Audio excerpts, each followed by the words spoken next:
Okay, so I'm not exactly sure how to start this video.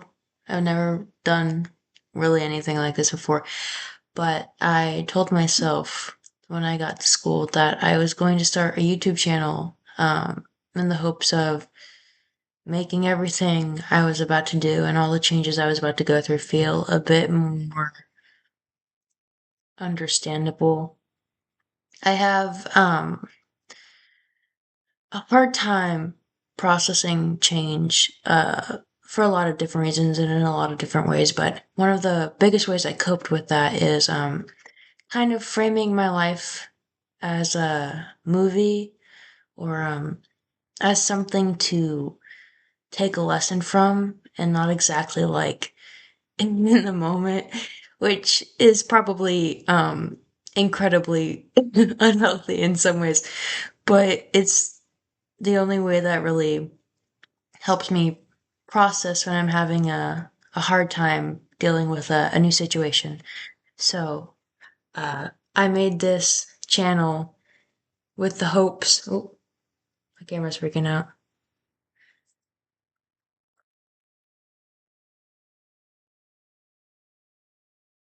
Okay, he's back. It's 1 in the morning right now. Um, so it's pretty dark. But anyways, I told myself that I was going to make this channel to document how life was going through college and moving out of the house for the first time, um, basically in my life. I, for the most part, want to, I guess, destigmatize. I don't know if for many people this is even really a stigmatized topic, or if it's just people who are similar to me that don't quite handle change as gracefully as other people, but I think it would have been really helpful for me to find a YouTube channel that was very honest about how it feels and kind of the process of going through college. This is currently my second day in my dorm and my first full day living here. It's really nice. I was horrified, if I'm going to be very honest. And I still am about a lot of different things. But, meeting new people is weird. I make friends really easily, but I don't make new friends often. And that's still something I struggle with a whole lot. So I really just am trying to take it step by step. Uh, I moved in. Everything's pretty echoey. We have upstairs neighbors that stomp all night. Yeah, I don't know how they manage to be that loud, that constant. But it's pretty frequent and it's pretty annoying. But there's tons of college students that are gonna want to party and I'm not one of them. But that's okay. Everybody can live their life. I'm just gonna be mildly inconvenienced. We went around. I go to a very small campus, so I am lucky for that. I have zero directional awareness at all, but um, we just walked around. I got breakfast, brunch today. We missed dinner, but I had some food from home, and we had a video night tonight where we just sat down and watched it and talked about everything. But yeah, I walked around. I got to see most of my classes, not inside, but at least where they were. I got to talk to some people. I'm somehow the talking person out of our group, which is so weird. I don't typically um just go up to, at least I'm not like eager to half the time. At least in school. I will, but unless somebody else is uncomfortable about it, I'm not usually the one that's ready to barge in, but I've taken the mantle. Internet is annoying. We spent 40 minutes today, I swear, trying to set up a Roku. Got it working. But yeah, I'm sure the IT guy is gonna be real annoyed with us. I've talked to him at least 6 times in the past 2 days, so if that's anything go by. There they go. But my key didn't work the first day. Actually, I think all of our keys didn't work the first day, which was exciting to say the very least. I don't think I packed enough. I don't think I packed enough at all. But I live an hour away from home, so I'm not too worried about it. But my shelf feels barren, and so does my shirts on my hangers. So I need to go home this upcoming weekend and get some more. Um, it's actually, well, not anymore. It was yesterday technically, but um, I left for school the day before my anniversary with my girlfriend. So that was a little bit inconvenient, but she's wonderful. She's helped me a lot with this, so it's definitely as important to kind of try and center yourself with this stuff as it is to find other people who can pull you down to earth when you get a little bit too scared. I overthink constant. It's my natural state.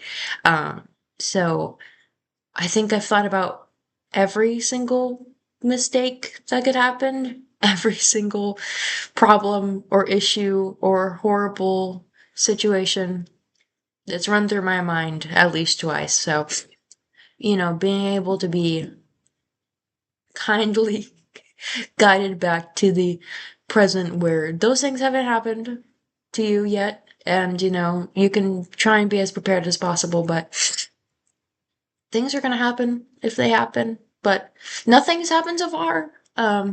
Move-in was pretty smooth. We went to a store and I had a moment. It's a strange feeling. And I know I'm very privileged to have the experience where, like, I live in a house where I don't have to worry about having, like, hygiene stuff or other stuff like that. Like, my money was allowed to be for, like, stuff I wanted to buy, which, I mean, every now and again I'd buy my own food and stuff like that. I was happy to. I wanted to, but, it wasn't a necessity for me. And even now, like my parents are wonderful, and I mean, I'm an adult, so they don't. Hopefully soon, they won't feel the need to. But I don't know.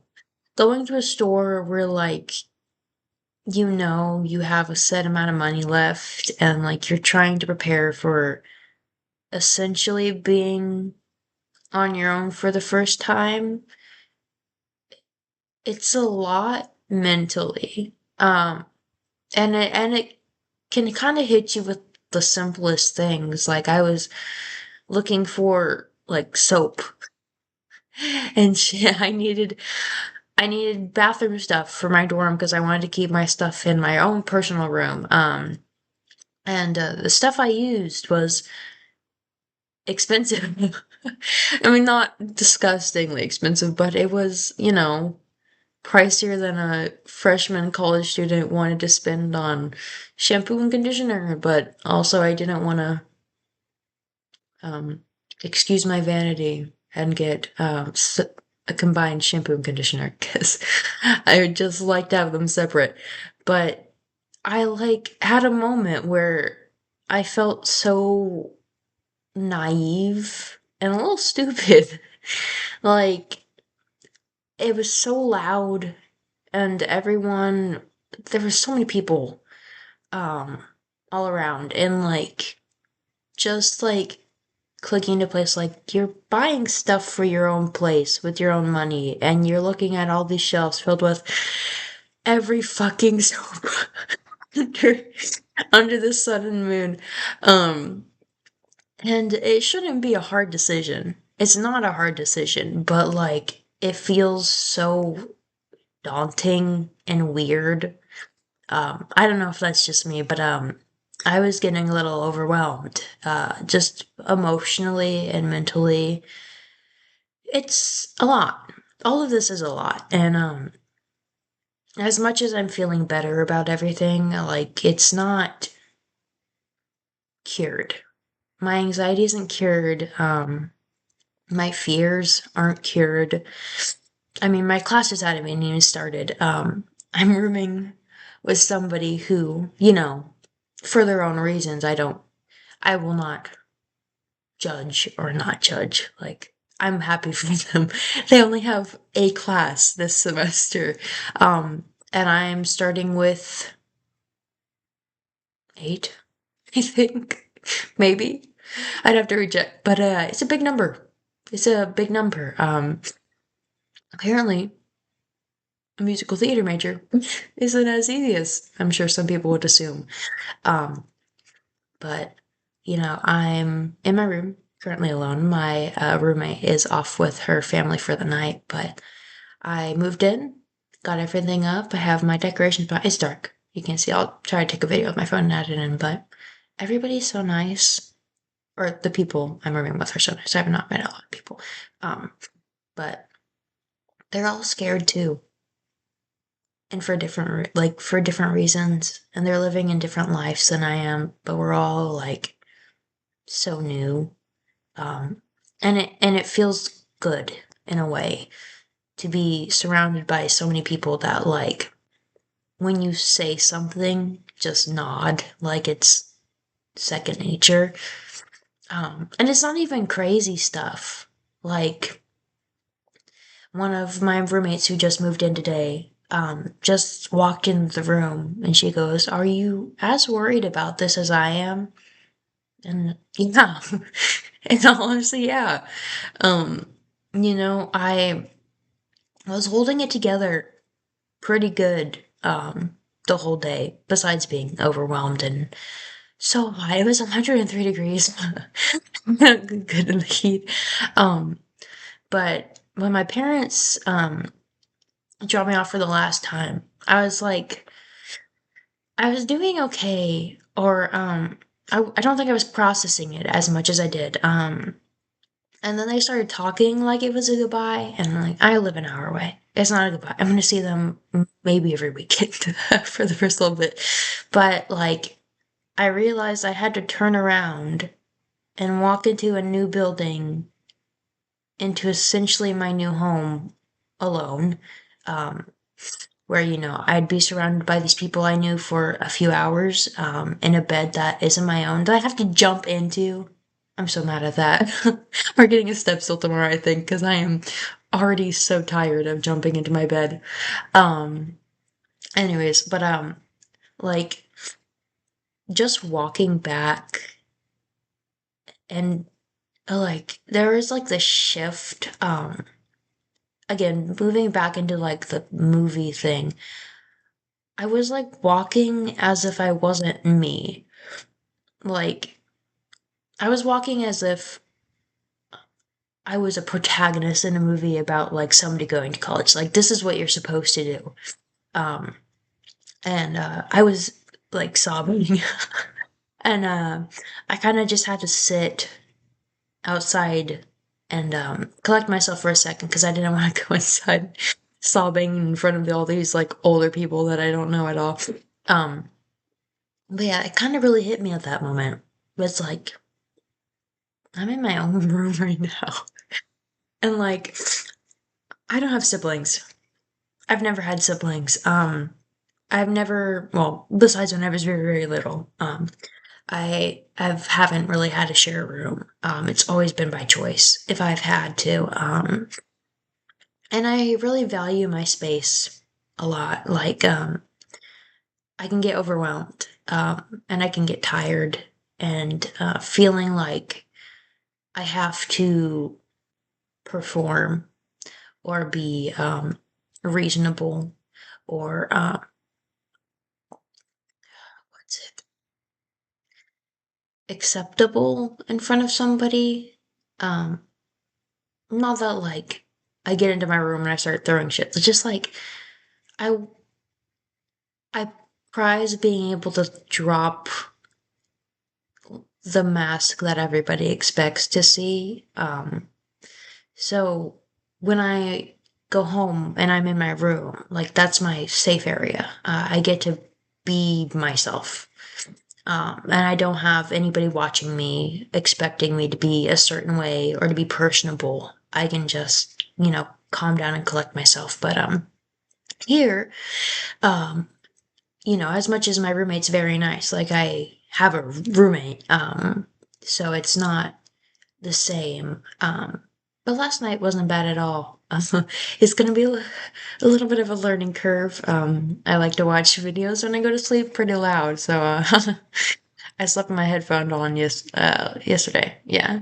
Um, but I think it'll be okay. I really do. I keep talking. I told my friends now. I have more friends now. That I feel like I'm cosplaying an adult. Because I keep talking like I know what I'm doing. I have zero clue. Um, I'm just repeating things I heard growing up, or from shows, or movies. I don't know what I'm doing at all. I think I know what I'm supposed to do. Um, but I think those are two very different things. We're going to the store tomorrow. We're gonna get some last minute things, just some things we think we might need, like step stool, because I'm not about to do this the rest of the year. Um, I'm gonna get my girlfriend an anniversary present. I just have to make it, which I'm very excited for. Oh my god. I think we're gonna walk around campus again for a little bit. I need to figure out books still. Oh my god, is that annoying. Financial aid confuses me.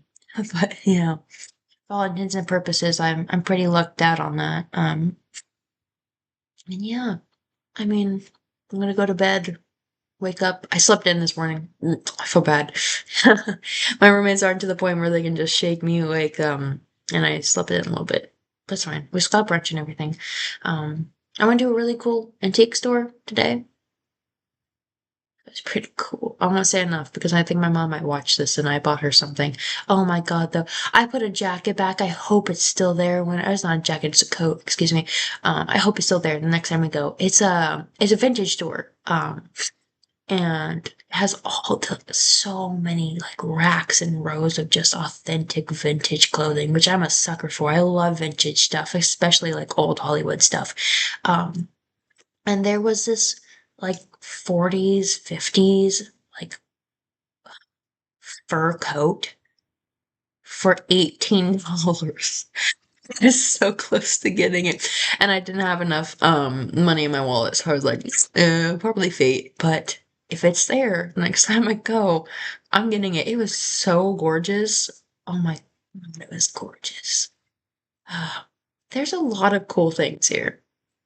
I went to a fair. Gotta say, not really my vibe.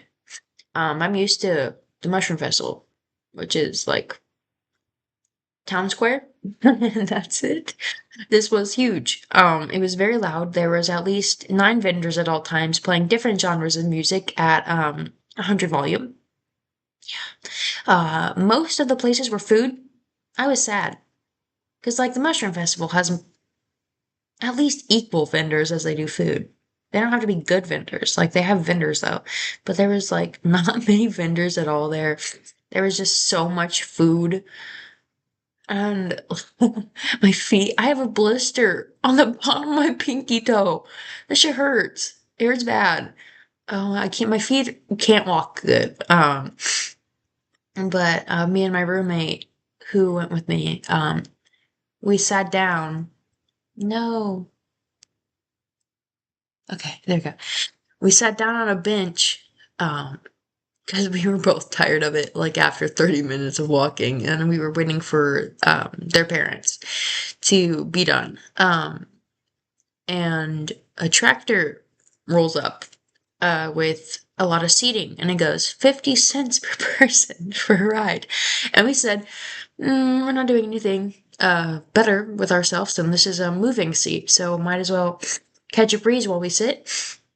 And so we paid $1 and we sat down, and I foolishly assumed that it was just going to go in a square, drop us back off at the seat we were in. Nope, no. Um, it went all the way to the other side of the fair, and then it went through an RV park, across the road, through a construction site where I was scared a few times that the tractor trailer was going to tip. I don't think it would have, but we were being bumped a lot, and I was also very worried I was going to lose my phone and or myself off the tractor. Then it turned around, and I thought, foolishly again, oh, this was just a really long ride. We're going to obviously go back to that seat, and it'll be done. It was not done at all.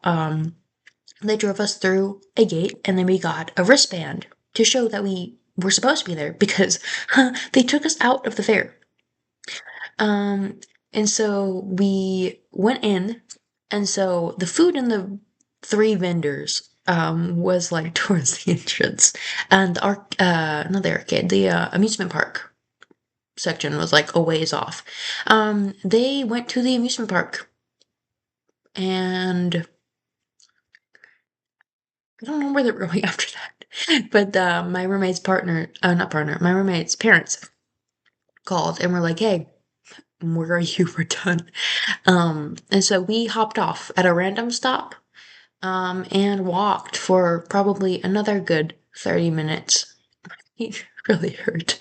Um, but it was fun. I mean, it was something to do. It kind of uh, broke up the feelings of the day before because that was still the first night I was there. So it honestly was probably nice because it felt less like I was in a new, as I was saying before my computer died. Um, I think being able to go to the fair, the first night of moving in was kind of probably the best decision transitionally, because it kind of made it feel more like a sleepover or like staying at a hotel after like a holiday. Um, it was late by the time I got back, and by that time, you took a shower and then I was tired and laid down. There wasn't much to think about. Like, it gave me something to, keep looking forward for. Keep, you know, doing something instead of just sitting around. And then the next day, we walked around and everything else. It was really nice. Um, my classes start not tomorrow, but on Monday, and I'm a little bit scared for that. Because that's something new for me. I mean, I've been in high school, so that's not necessarily new by any means, but the setup is new, the expectations are new, the classes are really new for me. I get to learn how to tap dance, so it's a plus. I I don't know. I can't exactly understand how I feel right now, but we're taking it a step at a time, and I believe that everything will be okay. And if it isn't, I know I have people. I know I have myself to put myself in a place where I'll feel okay.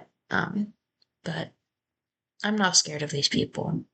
I've met them before, thankfully, and they're also nice. Um, I grew up whenever I knew I wanted to go into theater. Hearing how scary taking theater as college class was, because there's so many abusive practices out there, um, and abusive like teaching styles for especially theater.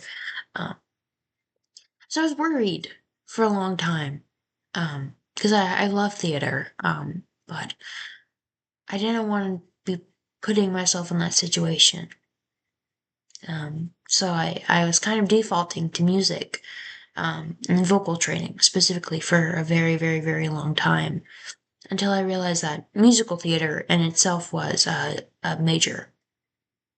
And after I figured that out, I kind of put myself into perspective that no matter what happened, I wanted to pursue that.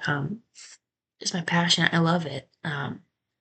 And, as much hard work as it is and as burnt out as I feel doing it, which I will hopefully learn how to deal with better, there's nothing like finishing a show.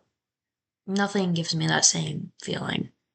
Um, and I want to be able to live with that for the rest of my life. I want that to be what I support myself and my family with, because it means a lot to me. Um, I grew up and I know why now, being older, but it was always so weird to me, um, seeing all these people just doing, I don't want to say boring jobs, because all jobs matter, and I'm sure to many people they aren't boring, but jobs outside of people's dreams, I guess, or sticking in jobs that, people hate, and it makes them sad. Um, it makes me sad when I see that, because as much as I understand it's necessary, I wish it wasn't.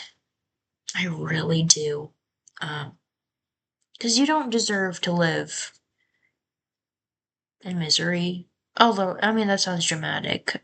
I'm sure it's not exactly misery, but it can be. It can get to that point. And that just never made sense to me as a kid. As a kid who always wanted to be a singer, um, I would sing, um, walking into Walmart because I thought, you know, um, maybe one of these days somebody's gonna hear me and then I'm gonna get to where I need to go. And I was really lucky this past year. I've been so lucky to have so many wonderful people, uh, be in my corner. A lot of people don't get that. A lot of people don't get that at all. And I'm very, very, very lucky to have that. Because it's brought me here, knowing what I'm supposed to be doing. Um, my teacher, Mr. Beam, I love him. If he's watching this, I love you, Mr. Beam. You're everything to me. He's my English teacher. He wasn't even my music teacher, which my music teacher, I love her so much too. She's wonderful. Um, but you know, I I've always loved singing. Um, and I have an affinity for older music like jazz and all that stuff. It always sparked so much joy in me.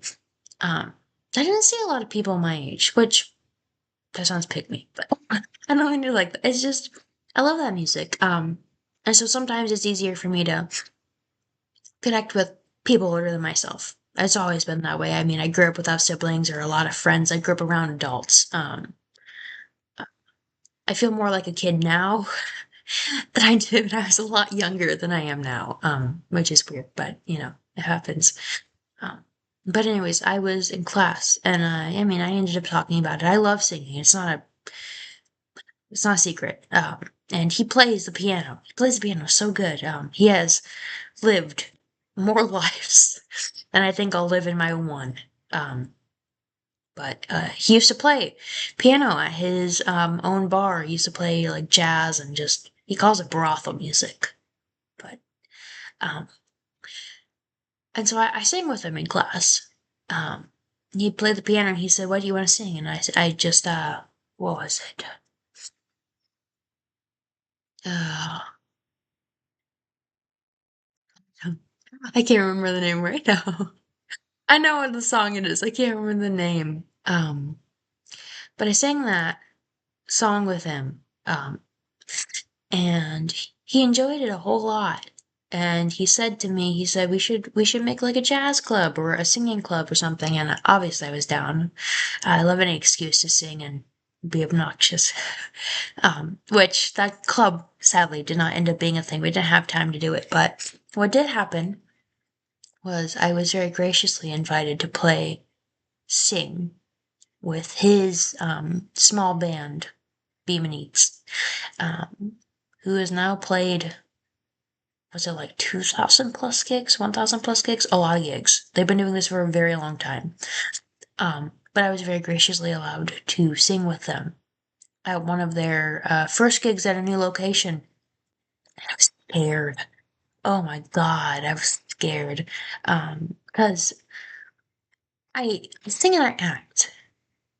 So when I sing, I'm a character. And it's a song I've rehearsed 1,001 times. And it's a song I have a backing track to, and there's not much up to chance.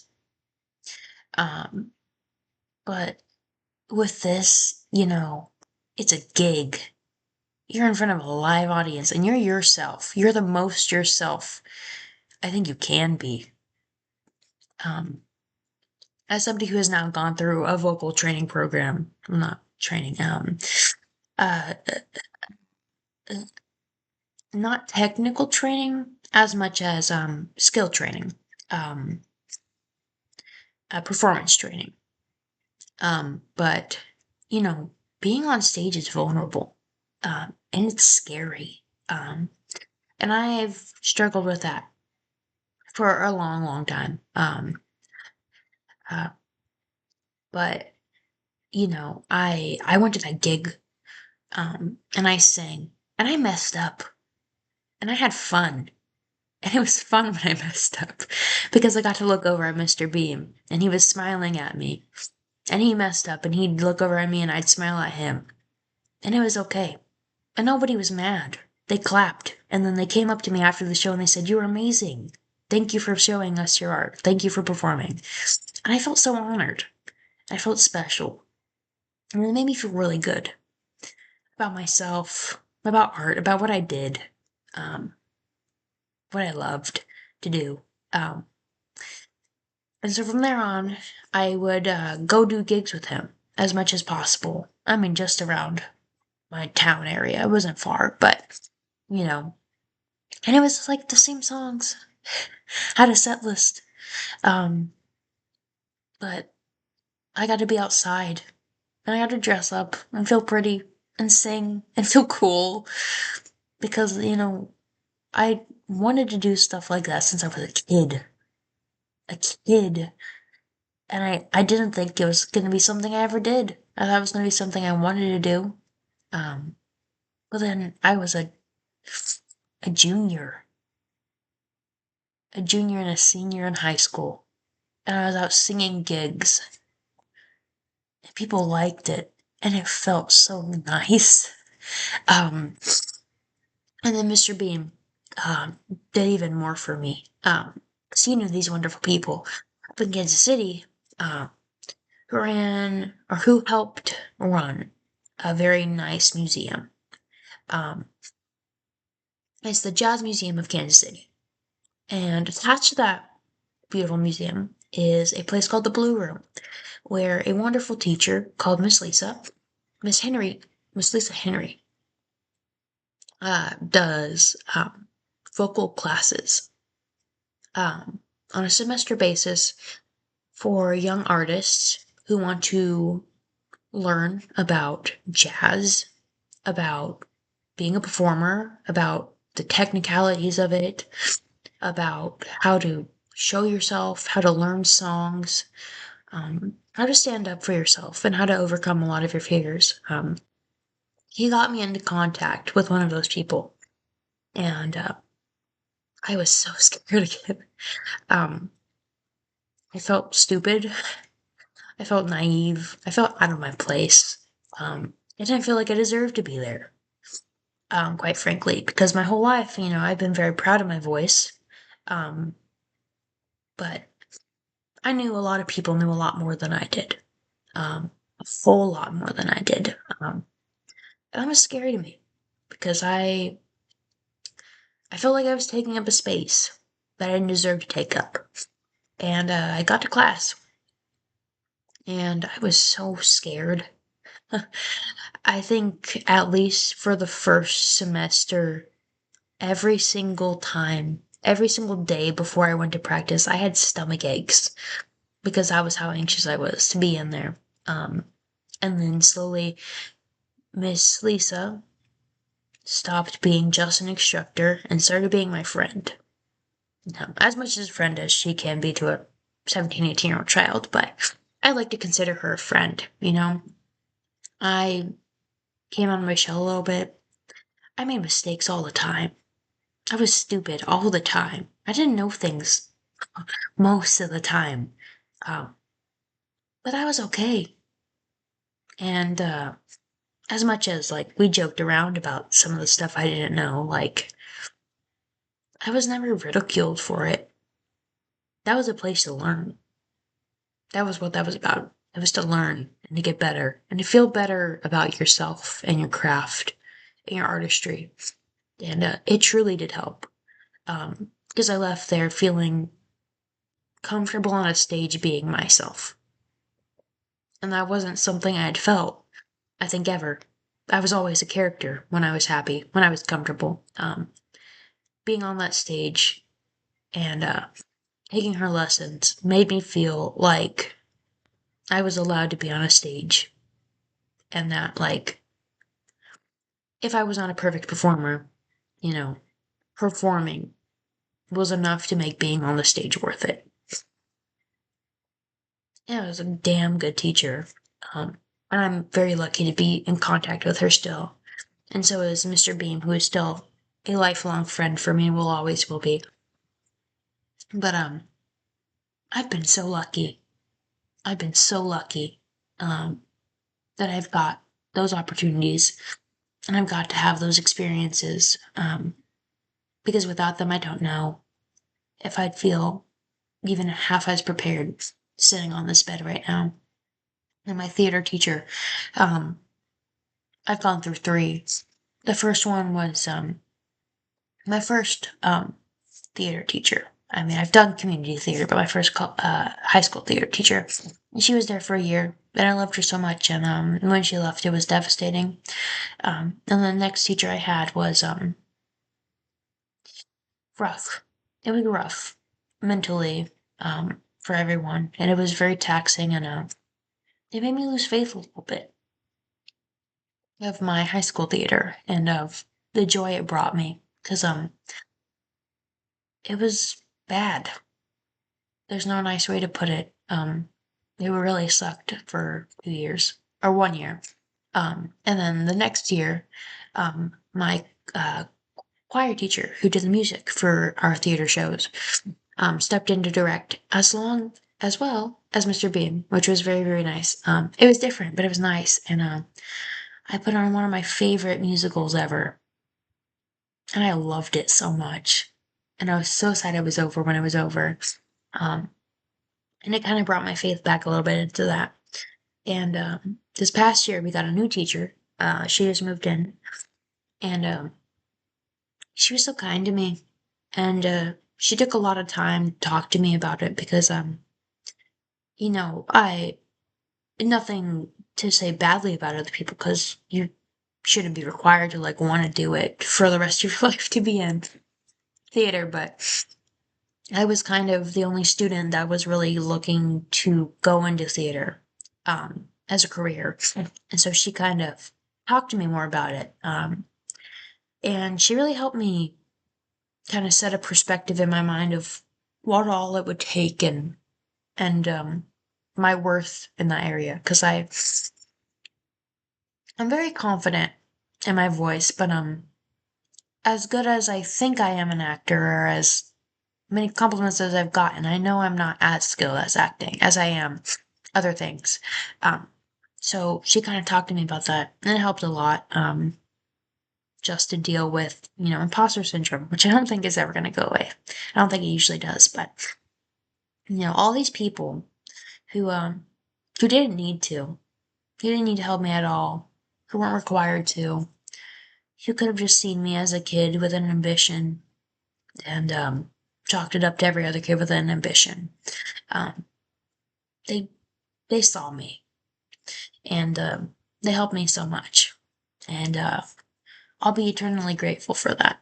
Um, when I graduate, um, after I graduate, however many times I go back to school, um, if I ever get on Broadway, they'll be in my bio. I don't think I'll ever knock that habit. It's been a lot.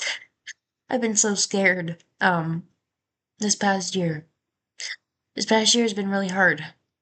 There's been some really dark moments, this past year. Um, feeling like a failure, like, like I wasn't smart enough or good enough to get through college. I felt like I was always 10 steps behind every other kid, and, I didn't know where I got lost.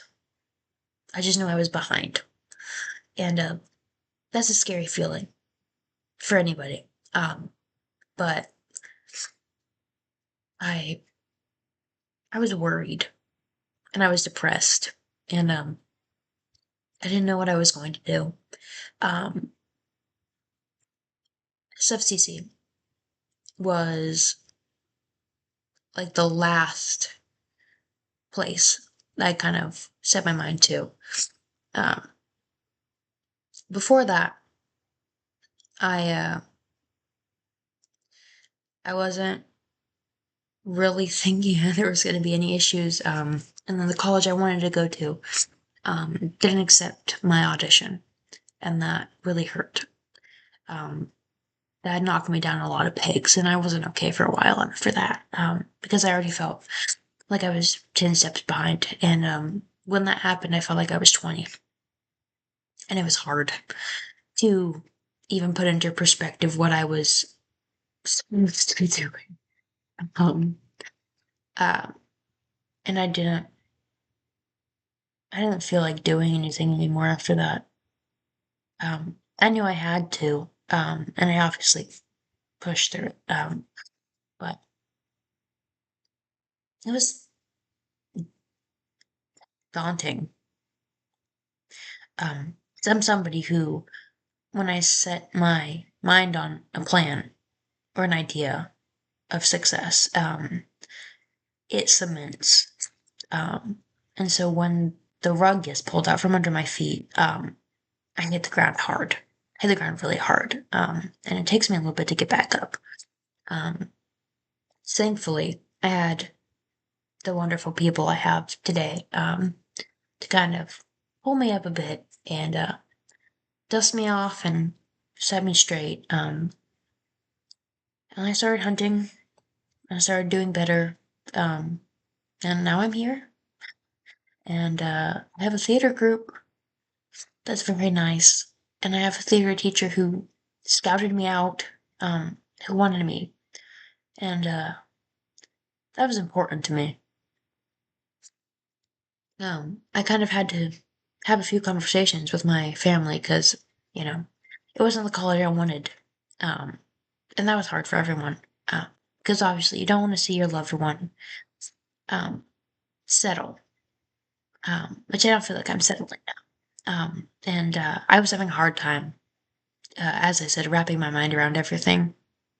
So I wasn't feeling well, when all this was going down. But the college I'm at now, they wanted me, and that felt a whole lot better than being told, like, you aren't good enough for this program, essentially. I said it in nice words, but that's what they meant. Um, and so I talked to my teachers. I talked to everyone who I thought was qualified and deserved to have an opinion on it, um, because I didn't know what to do. And business was being somewhere where you're wanted is a hell of a lot better than being somewhere where you won't be appreciated. Um, and I was putting together stepping stones in my mind. Like I'll be here, and I'll go somewhere else, and then if I need to go somewhere else after that, I will. Because my goal is a long ways away. It's a long ways away, and it's hard to get there. But there's been so many people that have talked to me, and having those people, Miss Lisa in general, I talked to her about it during one of our lessons because I was so scared and confused, and I didn't know what to do. Because I had decided on going to the school that wanted me, and my parents still wanted me to just try the other school, which I understand. I do. Um, and I talked to her, and my mom was there, and I said, I don't know what to do. I don't know what to do because I don't want to go somewhere where I'm not wanted and possibly not do what I want to do. I don't want to do that. Um, and she said that, being somewhere where you're wanted is valuable. Having your art wanted and respected is valuable. Um, and I think it kind of clicked for my mom that day that, like, I'm not always going to win or succeed. I'm an artist. Um, every 60 auditions, I'll probably get one yes, if that. If I'm being honest, if those are the statistics, at least for acting. Um, and it's okay to get no. You are a failure. You're not sucky, and you don't need to get a yes every single time. There's always going to be other doors, and those doors are probably going to be better for you. Um, art is hard to sustain and to make a career off of, and really get your feet down. Um, but it's helpful to have people who are there to be your crutches and push you forward and look at what you're doing with kind eyes, you know? And I think I'm there. I think that's where I'm at right now. And I'm very lucky for that. So, I've been rambling for a long time. I was not planning on it being this long. Um, I've been rambling about a lot of different things. Um, but it's seemingly when I just sit down and start talking, a lot of stuff I hadn't really been thinking about comes out. So I also am benefiting from this YouTube channel. Um, but yeah, it's now 2 in the morning, and I planned on getting up at 9. Oh, I'm going to get off. This is my first update uh, of many, hopefully. And I hope you have a good night, or good day, or a good afternoon. Um, yeah, and I hope you're doing well. Bye.